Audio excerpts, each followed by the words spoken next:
Adriana ran into Junkyard Junction in a panic. The launch party's in 20 minutes! And my rocket's completely busted! Let's dig in. What happened?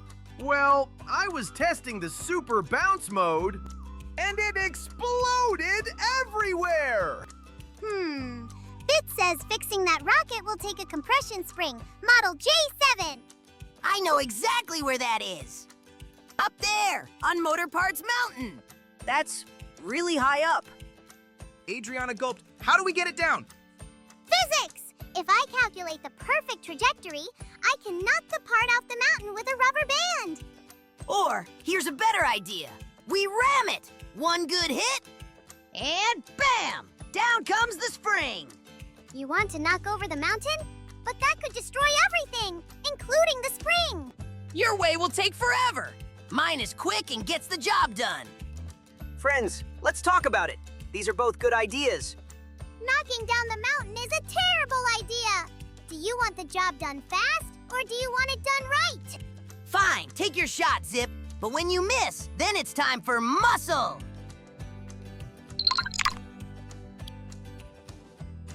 Trajectory calculated. Wind speed accounted for. Here we go. Adriana looked disappointed. That didn't work at all! All right, Zip, you had your fun. Now it's my turn. Maximum power! Let's do this!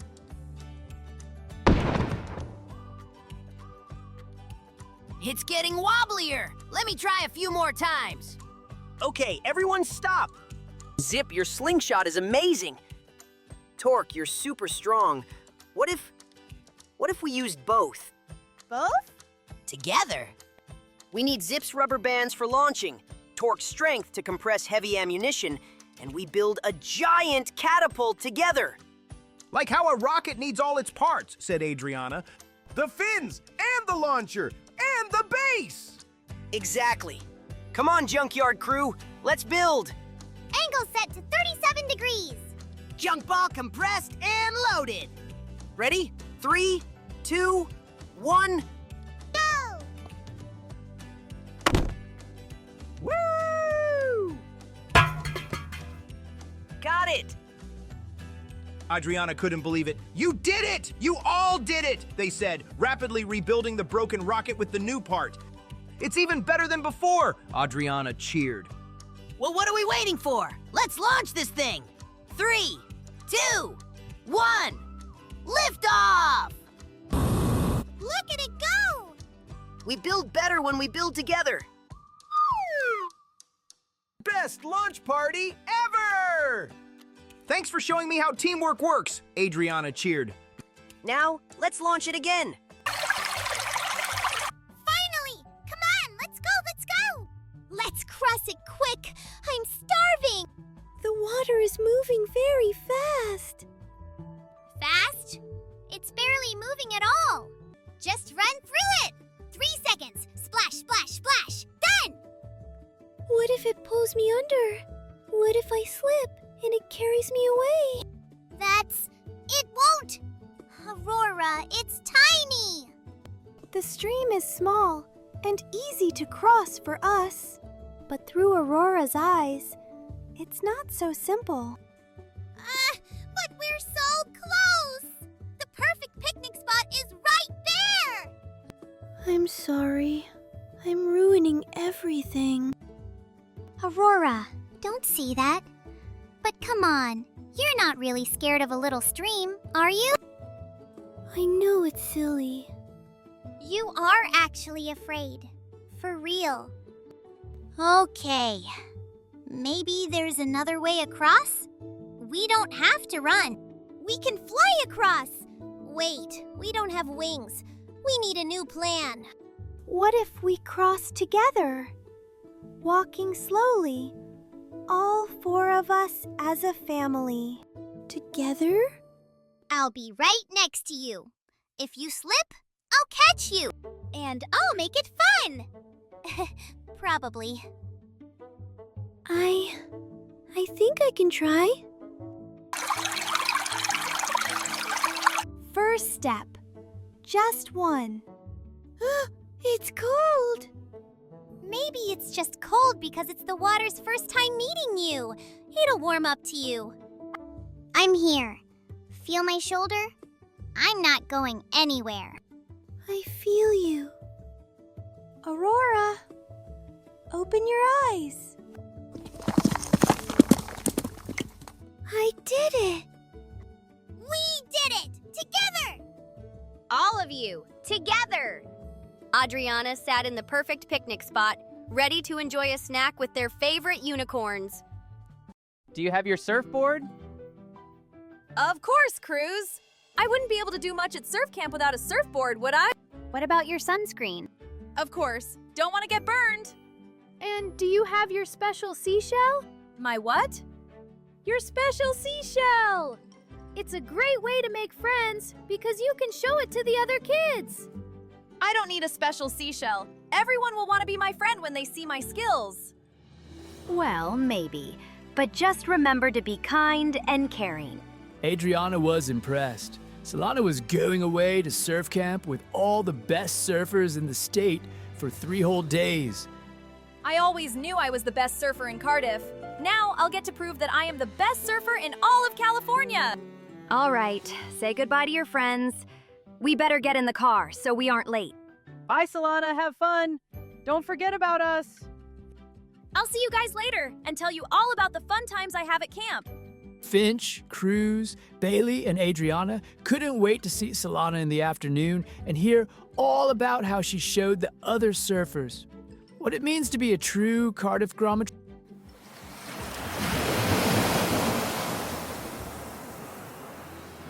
Look, there she is. She's back. So, how was your first day?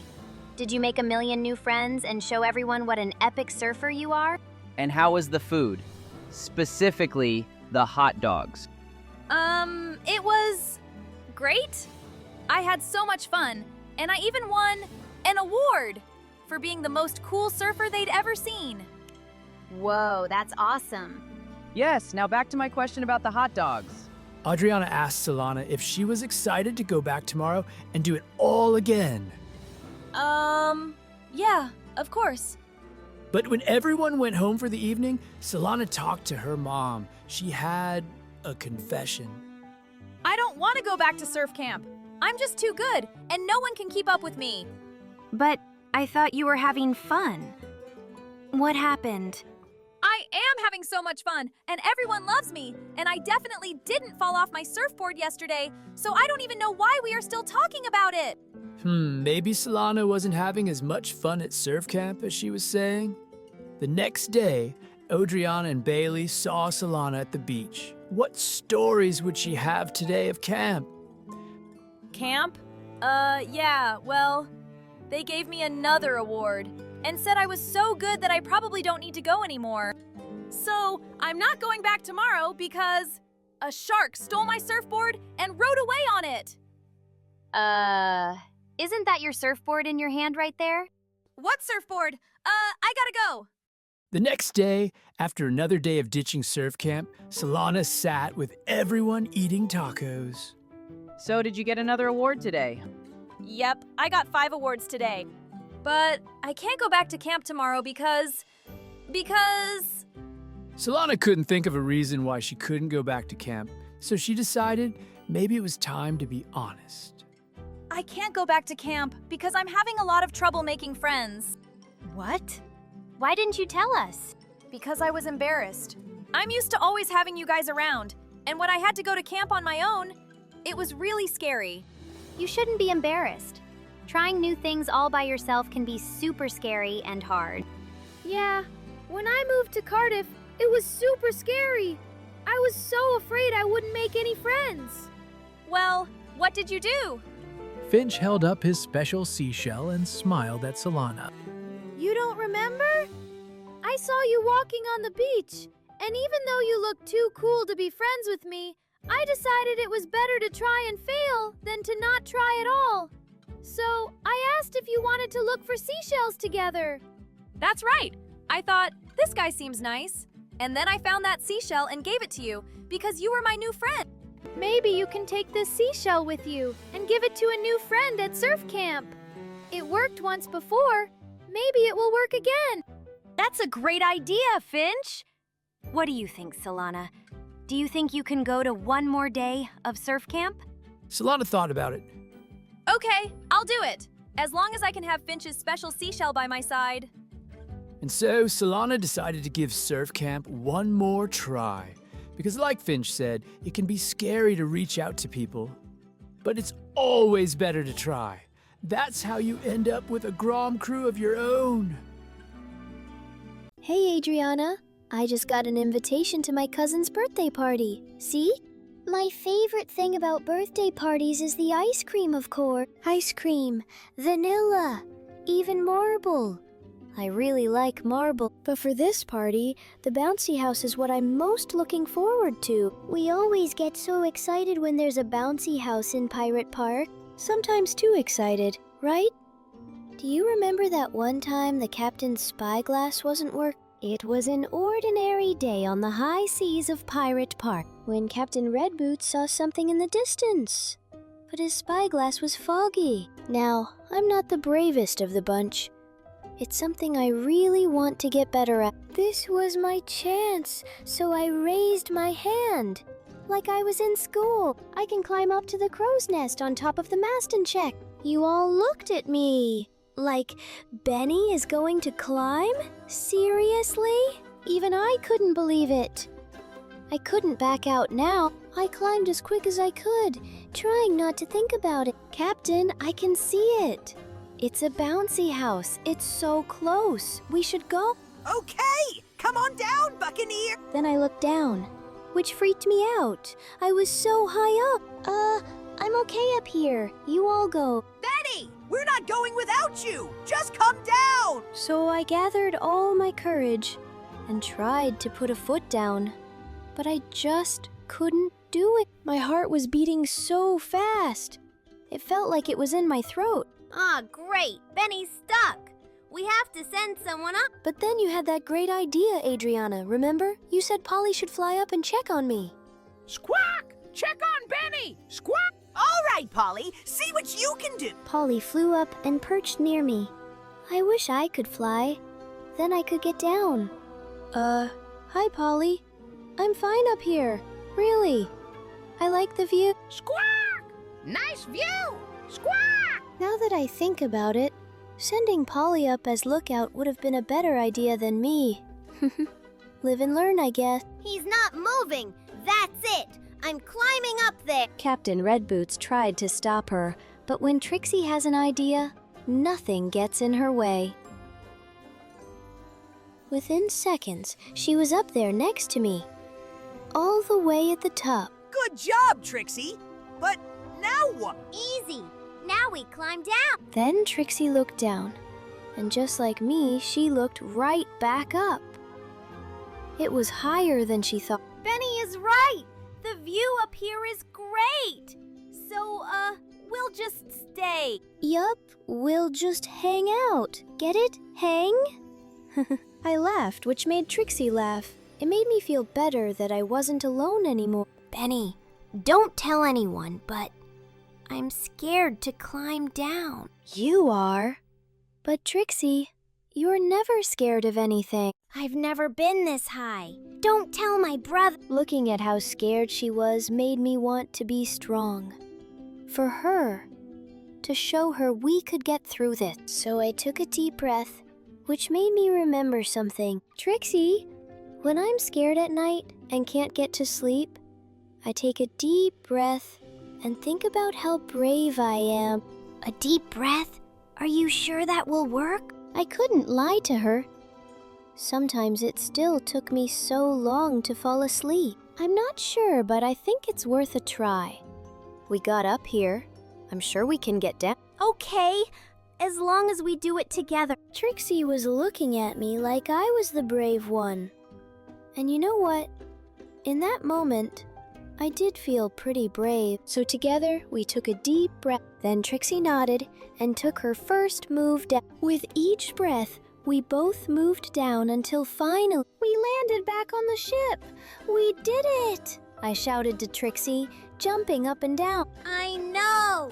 We did it! Thank you, Benny. All right, crew. Great job being brave. Let's release the dinghy and head to the bouncy.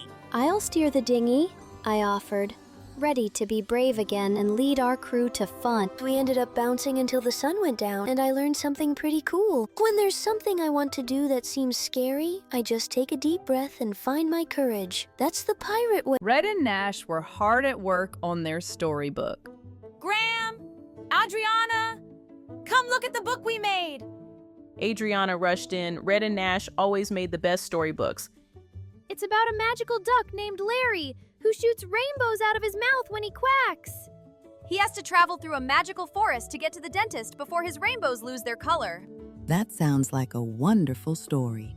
But the only problem is, we don't know how to finish the story. Right now, the magical duck is stuck on a very old bridge. And we can't agree on how it should get across. I think Larry should use jetpacks. And I think some other ducks should come and help Larry across the bridge. 2 ducks in one story? It's craziness. Not as crazy as a jetpack, Nash. Graham, how do we decide who gets to finish the story?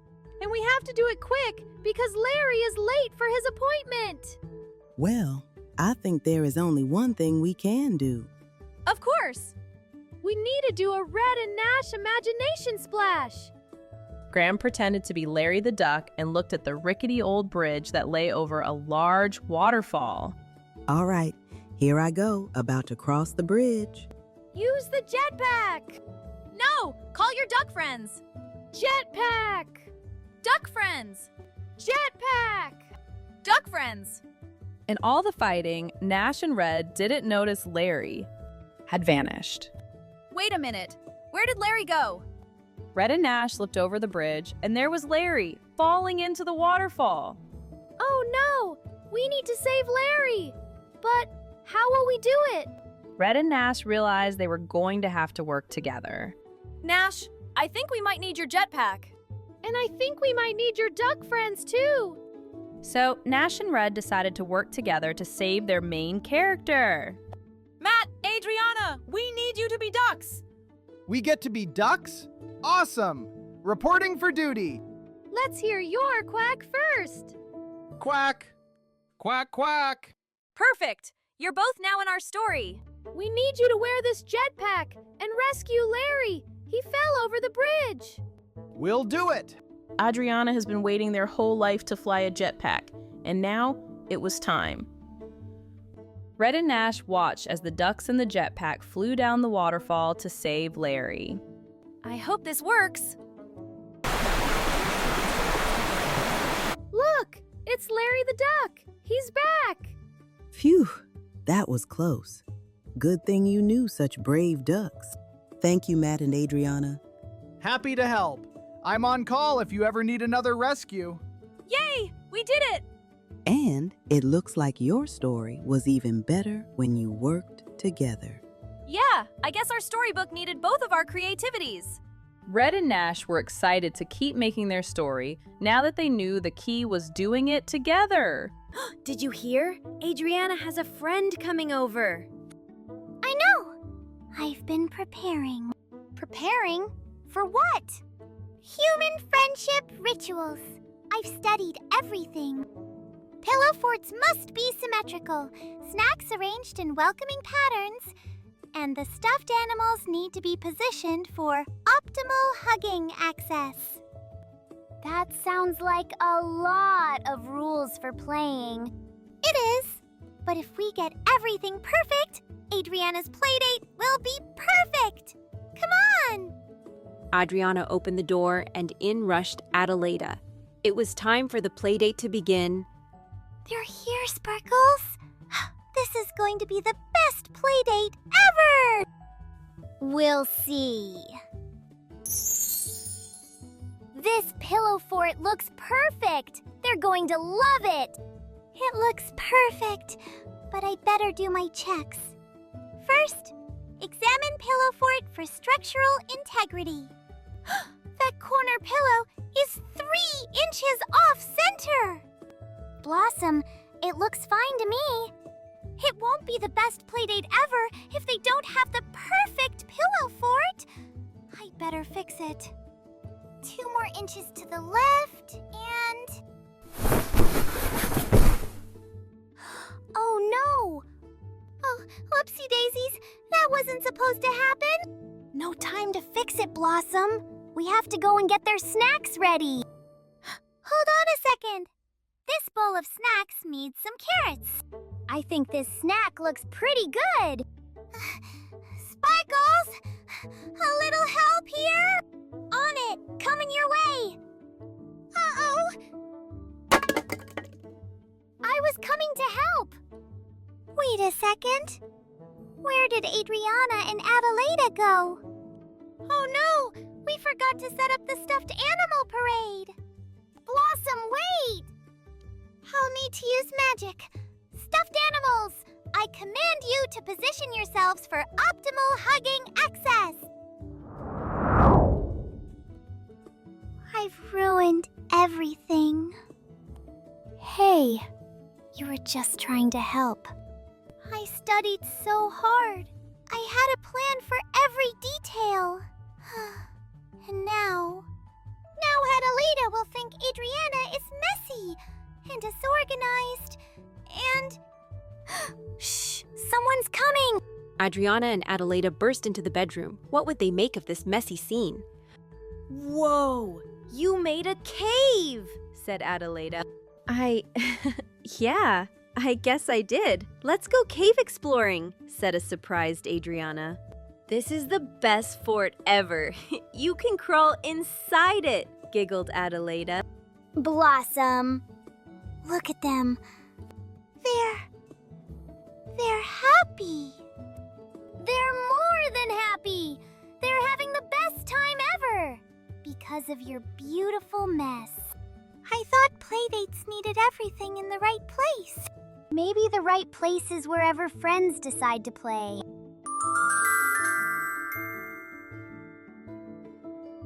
Tori liked to follow the rules. She never got in trouble and she was always responsible. Because she was so responsible, Miss Puma made Tori the line leader. And Tori loved being line leader so much.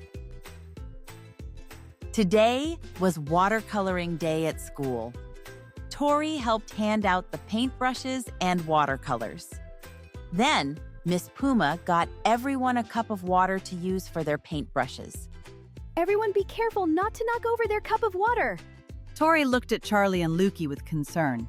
She thought for sure they would knock over the cup of water. They were always goofing around. Tori knew that she would never knock over the cup of water. She was perfect. Tori sat at a table with Sybil and Adriana. Sybil was such a good artist. I think I'll paint a flower garden like the one I have in my backyard. Tori watched as Sybil painted the most magical garden. There was pink, purple, and yellow flowers, held up by vibrant green stalks. Whoa, your painting is so beautiful. I want to make one just like it. I'll get you more paint from the closet, and then I'll teach you how to do the petals. So, Sybil walked over to Miss Puma to ask for more paint. And that's when Tori leaned over, trying to get another look at Sybil's painting. She was admiring the flowers when her elbow slipped and she knocked over the water cup. Oh no! The cup tipped over and spilled all over the table. Oh no! Sybil's painting! It's all wet! Miss Puma had told everyone to be careful around the water cups, and now Tori had spilled one. What am I going to do, Adriana? I spilled water all over Sybil's painting. Well, maybe you can just tell Sybil what happened, Adriana said. No, I can't do that. I have to fix this before anyone finds out I made a mistake. So, Tori got to work. The first thing she needed to do was get a new cup of water. Tori crawled under the desks and rolled past Miss Puma. She was being super sneaky. She made it to Lukey and Charlie's desk. They were busy painting together. Look at my painting, Lukey. It's me juggling 3 basketballs. Pretty cool, right? While Lukey and Charlie were looking at each other's paintings, Tori made her move. She switched out the water cups and ran back to her desk. Hey, what happened to our water cup? Charlie, did you drink the water again or wait? Did I? Next, Tori had to figure out how to fix Sybil's painting. She didn't want to tell Sybil the truth. Tori was supposed to be perfect. She didn't want anyone to know about her mistake. She got to work fixing Sybil's painting. How hard could painting some flowers be? She tried adding some blue and then some purple, but it just didn't look quite right. Maybe it needs some glitter or dried macaroni? So, Tori added glitter and dried macaroni, but the painting still didn't look quite right. I just can't get it to look like it did before. Come on, Tori. You should just tell Sybil what happened, Adriana suggested. It's not that big of a deal. It's actually a very big deal. I'm the line leader. I never make mistakes. Suddenly, Tori saw Sybil coming back to the table. Tori picked up the painting and hid it behind her back. Tori? Where did my painting go? Painting? What painting? I mean, I don't know. Maybe it flew out the window? Miss Puma came over to see what was the matter. My painting flew out the window. Tori could see how upset Sybil was. She didn't want to make her friend sad. Sybil, Miss Puma, I have something to tell you. I accidentally spilled a cup of water on your painting. I made a mistake and I tried to fix it. I didn't want anyone to know because I'm supposed to be perfect and never make mistakes. Oh, Tori, nobody is perfect. Everyone makes mistakes. Even line leaders? Yes, even line leaders. It's okay to make mistakes. We just have to make sure to tell the truth and apologize after we do. I'm sorry I spilled water on your painting, Sybil. Tori was nervous. What if Sybil was angry? That's okay. Mistakes happen all the time, especially in art. Sybil looked at the painting and smiled. Now it's an abstract painting. Are you ready to learn how to paint flowers my way? I sure am. And even if I don't get them right, it's okay. Nobody's perfect. Superhero was so excited because today was a camp-wide game of superhero basketball. It was like a regular game of basketball, but all the superheroes could use their superpowers. Playing basketball? In front of everyone? I don't know. Adriana could see Murph was worried. It's not for everyone, but I'm gonna be the best for sure. My super speed makes me really good at basketball, and I know all the rules. I've been practicing with the crabs, but they keep deflating my ball with their claws. All right, everyone. On my whistle, we play ball. Frankie dribbled down the court using his super speed. "Frankie, pass it to me!" Adriana shouted. But Frankie didn't pass to Adriana. He didn't need any help. He was the best, after all. And that's how you do it, folks. Frankie, I think you might want to look behind you. Jake was using his weather superpowers to blow the ball. He had stopped it before it went in. Frankie felt hot air rise in his body. That shot should have gone in. He was feeling angry. That's not fair! You can't do that! Well, this is superhero basketball, and Jake did use his superpowers. It may have been allowed, but Frankie didn't like it. He didn't like it one bit. That's not how the game was supposed to be played. All right, well, how about this one? This time, Frankie's ball was blocked by Rachel using her telekinesis. He felt the same hot air rise in his body. He was getting really angry. It's not fair! It's not fair! It's not fair! Whoa, easy, Frankie. That's just the rules of the game. Well, I'm taking my ball. Good luck playing now. Frankie stomped to the lake. He felt angrier and angrier with every step he took. When he got to the lake, he noticed something. All the other campers were playing basketball. But how can they be playing without my ball? But then Frankie saw it. They were playing basketball with a soccer ball, and everyone was laughing and running around. Suddenly, Frankie's anger turned into something else. It turned into sadness. He wanted to play with his friends, but he had gotten so angry. He knew they would never forgive him after that. Hey, pal, you feeling okay? I want to play basketball with my friends, but I got so angry earlier and I took the basketball with me. I understand. When I was a kid, I used to get angry really easy. People called me, hothead. I bet that made you even angrier. At first, but they were right. So I learned some tricks to help when I felt my anger rising in my body. Would you like me to teach you some? Frankie nodded. When I start to feel angry, I try and take 3 deep breaths. Breathe in and breathe out the anger and let it float away. Frankie tried it. He took 3 deep breaths, and he felt his anger begin to float away. Next, we can try and identify why you are feeling upset and talk about it.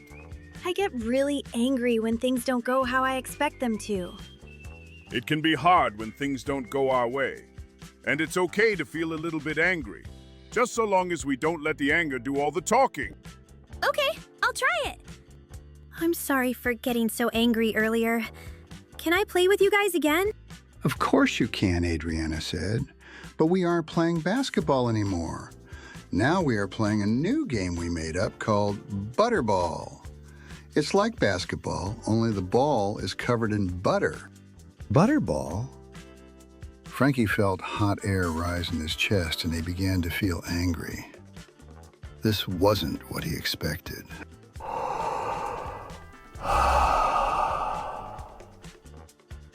But he remembered what Chef Blaze told him, so he took 3 deep breaths, and suddenly he felt much better. Yeah, I can try Butterball. Good job, kid. Frankie smiled. He had it under control.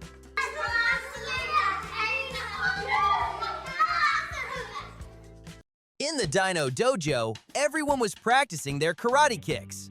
I'll never figure out how to kick right. I'll just have to stick with boring old walking, I guess. Not me. I've got it down.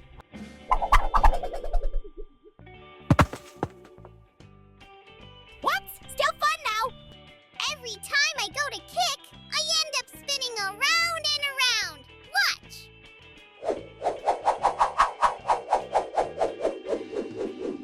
Whoa, I feel dizzy. See? I told you guys. We'll never figure out how to kick like Sensei Rex. Yeah, Sensei Rex was probably already a karate master when he was a baby.